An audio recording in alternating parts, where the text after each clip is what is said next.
look like I just sat down in this chair and stopped running around for the first time again today since like 8 o'clock this morning? How about this? Do I look very calm and like I've been sitting here for a while, or do I look like I flew into this chair like 18 seconds ago after a frenzy of trying to get a bunch of stuff done around here? Well, that's how it goes. Since my life is always hectic. What can you do? We're making time to do this.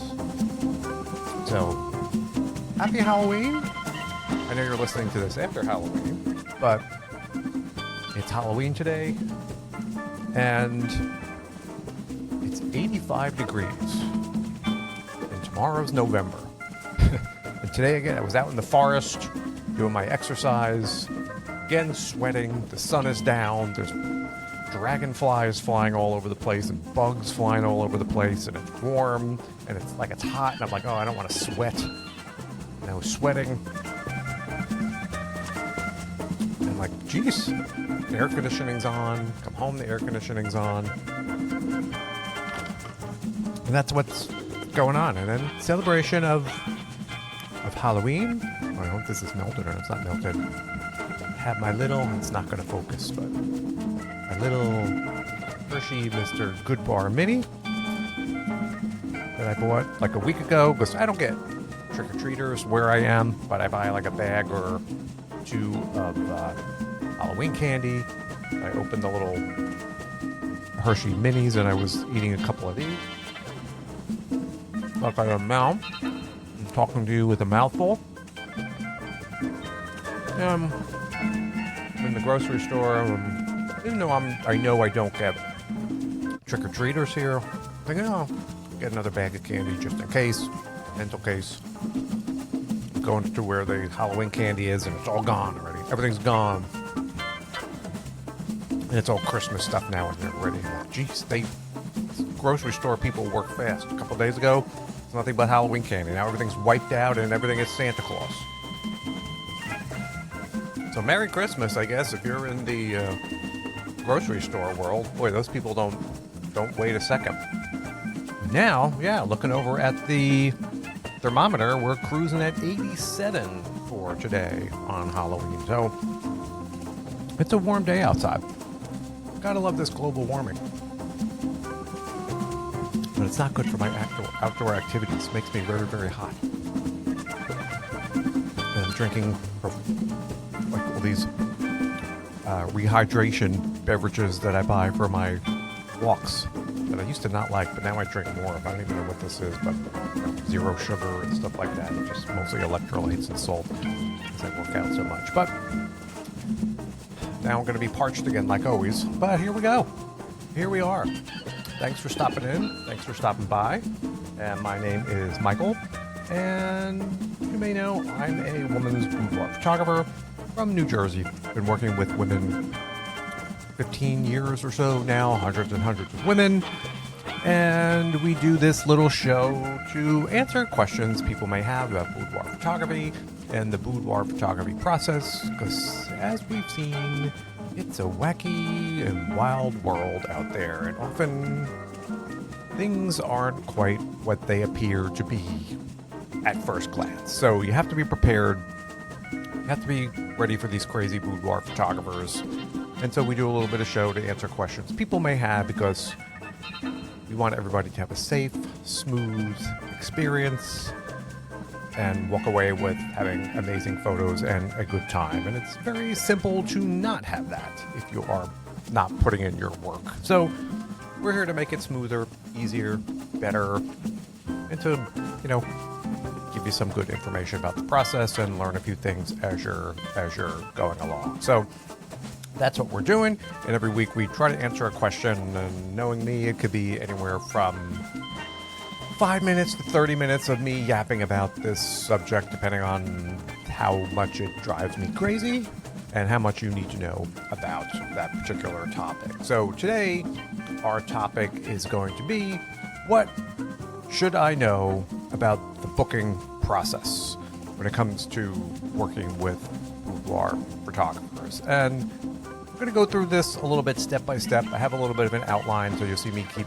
glancing over and going through these. But I may veer off track a little bit from this because this could be multiple shows. So I'm going to touch on these things maybe just a little bit quickly, but it's important. And this is one of the things we talk a lot about. You'll notice a few of the steps in here. And so I'm just going to go through this briefly and give you some information. And typically the booking process, I guess maybe this is part of the pre-booking process, are like initial inquiries. You reaching out to a photographer. I'm not going to talk about the whole part about finding somebody because that's episodes in and of itself and all that. But we're talking about today from the initial inquiry down through completing the booking process and some information that's going to be helpful for you in regards to that.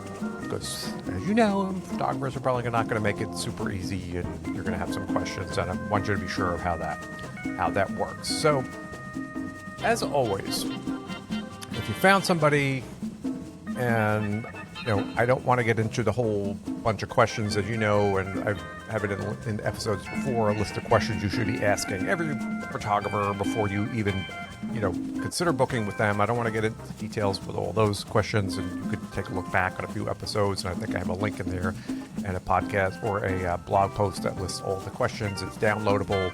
You can get it, hang on to it, and go through that list when you want to interview a photographer to make sure that they are potentially knowing what they're doing. But we'll assume you started the booking process and you're making your initial inquiry with that photographer, whether it is from their website contact form or email or social media.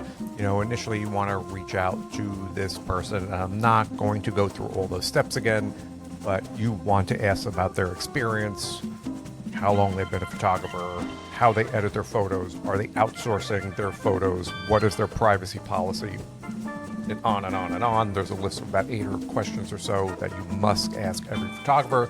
Do not assume that just because someone calls himself a pro, they know what they're doing. That means nothing. They could have been an MLM boss babe 3 weeks ago, have no experience, and then really, you're going to hire somebody like that for your wedding gift? Like, you certainly would not hire a guitar player for a wedding who had no experience and started 3 weeks ago. Likewise, I'm going to give you a smack if you consider hiring a photographer, whether it's your wedding photographer or a boudoir that started like 3 weeks ago. Just move on. So there's a long list of questions I've made. I'm not going to get too deep into it now. But want to go through that initial vetting process, which is super, super important and, kind of makes sense in this whole process. And then maybe as that has gone okay and you think that this person is maybe a contender, you want to start asking them about availability. At that point, start discussing maybe their pricing structure and packages and any specific FAQs you may have about working with this photographer. And, there are many. And again, if you look back in these episodes for a long list of questions you should be asking any photographer, such as how their packages work, their session fees, how far out are they booking ahead? Can they work with any special requests?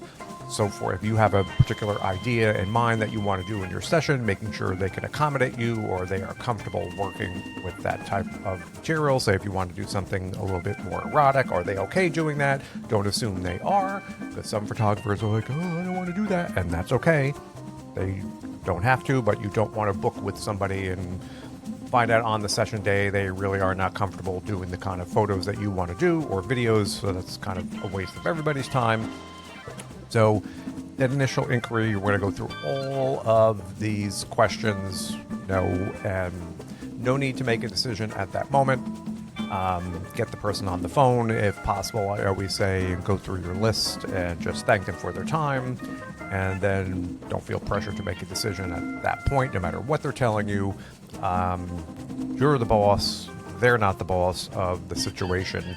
So I want you to gather all of your information, consider it for a day or two, figure out how you feel about talking to this person and, just slow things down. Don't let them talk about specials or I have one session left. The favorite thing that photographers like to do is like, oh, I'm so booked. I only have one spot left for the rest of the year. I'm talking to a couple other people.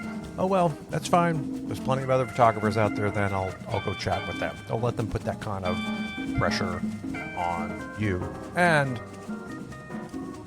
after this part is done, and again, I know I kind of breezed over that really quickly because there's so much content on previous episodes and on my blog about the intricacies of that initial inquiry phase. I don't want to take up too much of the show going into all those questions, but there's a lot. So let's assume that things go really well and you're like, this may be the person for me. At that point, it really is important to go back and schedule a consultation with this photographer.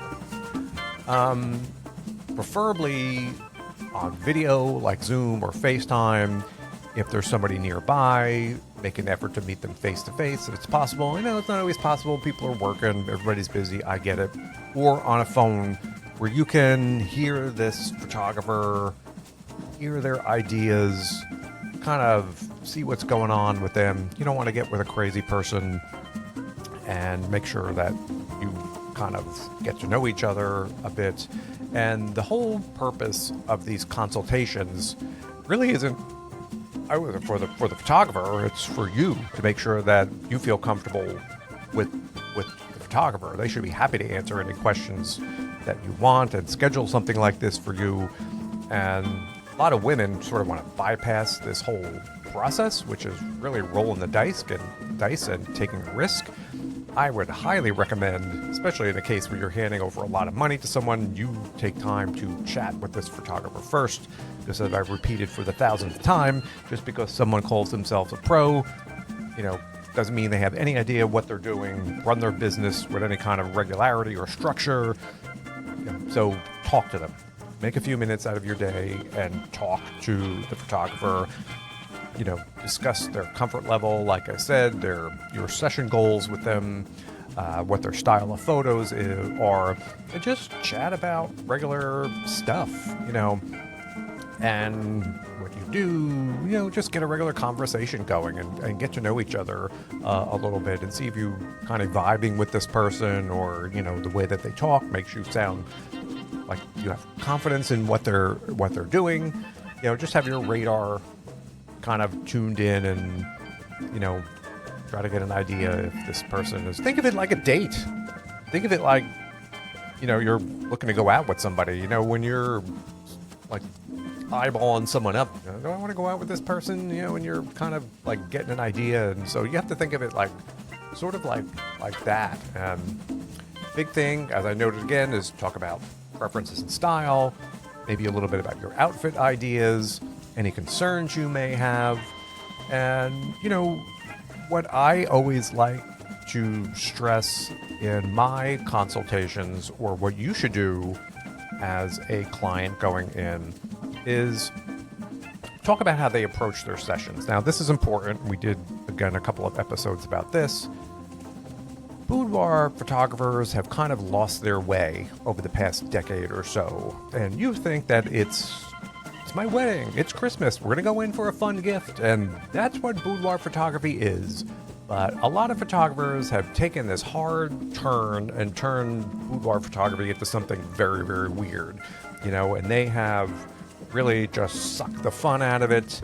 They are just on this slope of doom and like to turn boudoir photography into a doomy, gloomy type thing. And so if their approach is not one of relaxation and fun, if theirs is one of doom and gloom, and you're like, Mike, what the heck do you mean? And trust me, there's a lot of boudoir photographers out there who just want to make a session about doom. They think women are all broken. They think it's their job to fix people. They see everybody as having trauma, and you'll see all this stuff on boudoir photographer sites about trauma. We're sensitive to trauma, and they just go way too far with this kind of, and just destroy sessions, making them not fun for people. So very important to talk to the photographer if they haven't driven you crazy about this.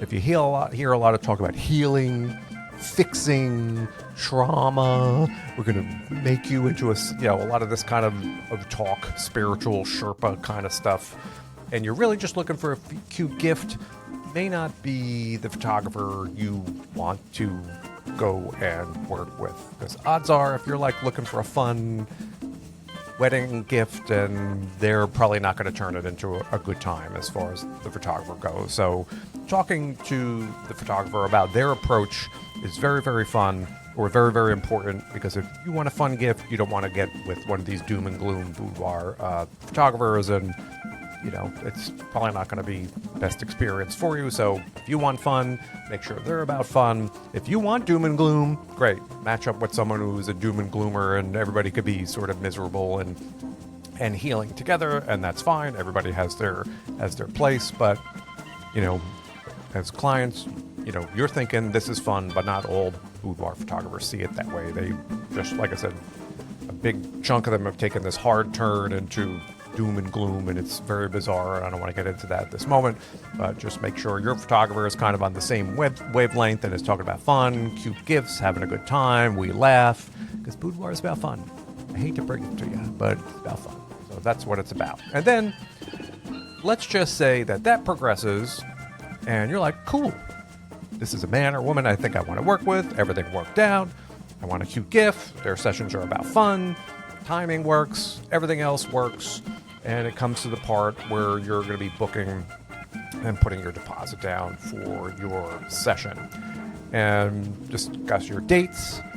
Photographers, you may have a date in mind. If it's for Christmas, definitely you want to get in before Christmas. If it's your wedding, you want to get in possible a couple months before your wedding or anniversary. So just make sure they have scheduling available in enough time to get you your gift, because sometimes it can take a few weeks after a session for editing and selections and printing and binding. So just talk out the specifics about the date, get a date that's going to work for you, take off, or give you enough time to take off from work if you have to, or get whatever you need to get done before the session, because there are certain times of the year where photographers may get very busy. Like in the spring, you may have fewer choices. Around Christmas, it may be busy. You may have fewer options. So talk about the date. Don't just assume. Find a date that's going to work out for everybody. And then you want to understand their deposit structure or their retainer structure. And this is another area where many boudoir photographers, again, make things way more complicated than they need to be. You find, I'm just breezing through budget. If you find something that's going to be in your price range and works with the photographer, you're happy with their work, and you understand that part is all worked out, talk to them about how payments go. And often these photographers are doing very non-refundable retainers. They have these rules in place, and I get it. And most photographers are going to have to put some kind of retainer up front before a session to secure a date. And the reason why photographers do that and don't let you wing it and kind of just show up, because you ain't going to show up. That's just how it goes. So always be prepared that you're going to be putting some part of the money for your session down at some point before your session. And then most photographers now will be doing payments or making payment arrangements, so you can have that discussion. Ooh, I love this. Is it okay if we pay so much up front, and then can I make you payments along at this particular rate, and then get the project delivered after that? And most will do some sort of custom payment for you. The one thing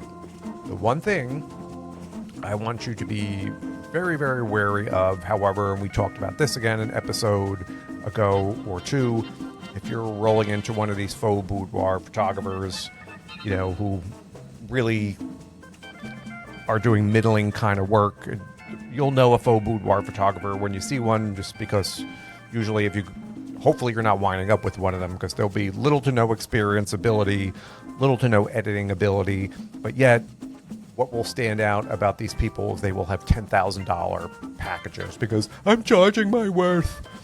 And if you get into a situation, and hopefully you're weeding those out through the process, because I don't want anybody to wind up with a photographer like that. But they're all over. These hype girl types with enormously high packages with mediocre to low skill.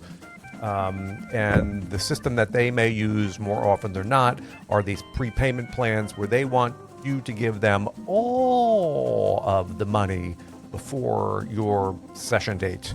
So do not do that.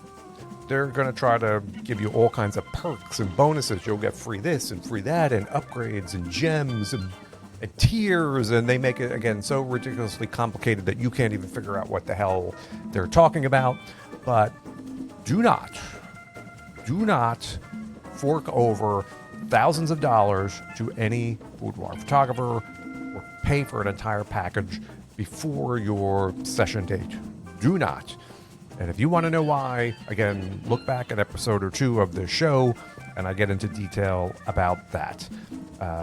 For some sessions, like I have my little Christmas mini sessions coming up, they're $200 to $300. You may have to pay to hold a session in a system like that, where it's a limited or a few spots.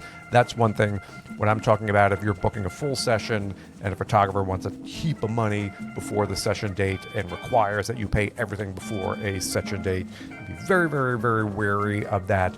Do not do it.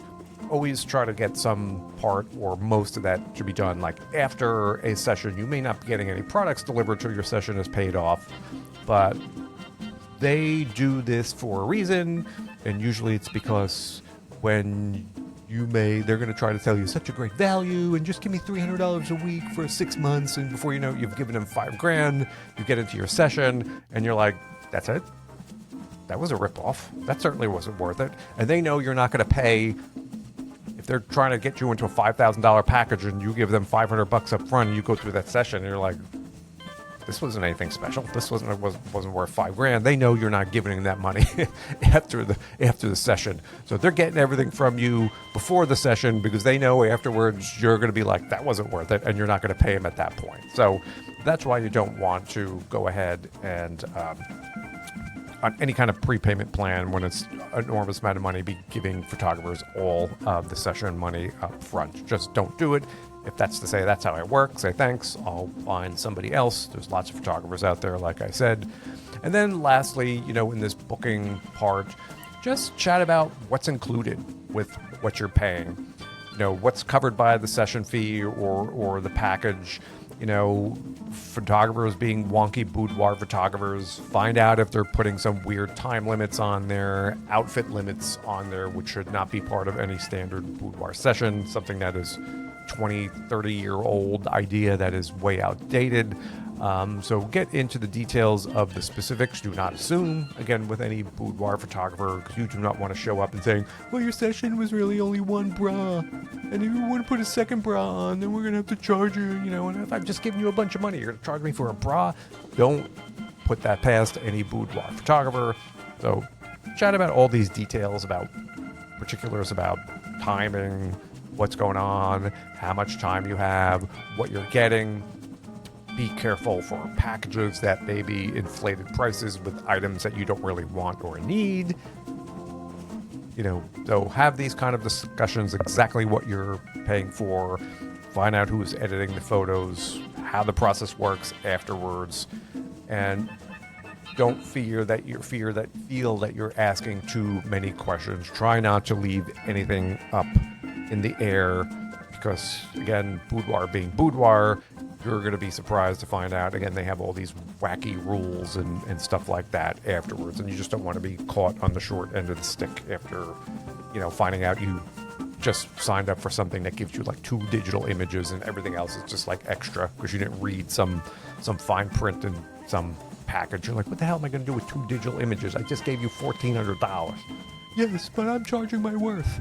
So just be real careful in the details about what you're getting and time and all that other kind of outfit stuff, just to make sure you're not getting short-changed. And then after that, you would assume that gone through the process, everything is good, you like the photographer, you've gone through your consultation, you paid your booking, and then it's a little bit of planning that goes on. And some photographers, again, will be very helpful in your outfit selections and styling tips. They may have emails that go out with like some getting ready guides. So ask them if they have anything like that. And again, don't feel like you're a bother if things pop up and you need to ask the photographer questions. You don't feel like you text them or email them and should I do this or should I do that, or I forgot what you told me. Can you let me know again? That's part of their job. And, so if you forget anything, just don't forget, ask them about any session details or any pre-session preparation. Like some may have discount at a local spa or something like that. And, to get, nails done or something like that if you're working with somebody in your area, or if you're curious about bringing someone along, and just they may have guides that may spell this or give all this information to you, but don't hesitate to ask during that planning process sort of as well. So as you can see, it's kind of can be complicated. And as a client, going to go work with a boudoir photographer, you have to be prepared to ask more questions than you may think. Don't assume things are included or photographer is going to work in a certain way, or on your website it didn't say anything about this.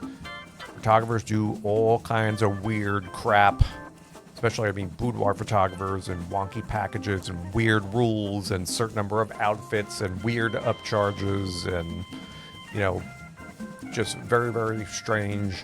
And don't assume that just because someone calls themselves a pro, they necessarily are going to be on the ball. Just as I always say, just like there are bad restaurants out there that are disgusting and gross, there are bad boudoir photographers out there. There's no guarantee that just because you're working with somebody, it means they know what they're doing. So that's my little planning guide for today, and talking a little bit about what do you need to know about the booking process. And so covered a few things on here today. If you want any clarity or need to expand on any of these items, just let me know. Happy to just reach out to me. I'm happy to answer any specific questions you've had, or if you're in the middle of booking with a photographer and something doesn't seem right, just send me a note, send me an email. I'm happy to help you out and guide you through the process if there isn't something clear, because there could be a lot of non-clarity in the process. It's not always so simple for women, and it's a shame. Because, again, repeating myself, we want people to have a good time, a good experience, and it doesn't always go that way. So we're here to help, because it's more complicated than it should be, and we want everyone to have a great time. So that's what we got for this week. I want everybody to enjoy hopefully it's like 85 degrees where you are today. Get out, enjoy the nice fall weather. Hopefully you're having a good Thanksgiving. By the time you're hearing this, will be after Thanksgiving or after Halloween. And that's what we got for you this week. And I'm getting ready for my whole Christmas mini session starting in about 2 weeks. So my whole days have been answering questions about that. It's a lot of fun for me to do, but it's like a ton of work, because then you have to go through like so many photos to get that stuff ready in time for Christmas. So it's a hectic time of the year for me, but I make it through. Do it for my people. So that's the show for this week. I want to thank everybody for stopping by, hanging out for a little while, listening to me yap, but like I said, trying to help people out. So I'm going to head out of here. I think I'm starting to cook my dinner soon, and I will be back and chat with everybody next week. So see you guys. Thanks.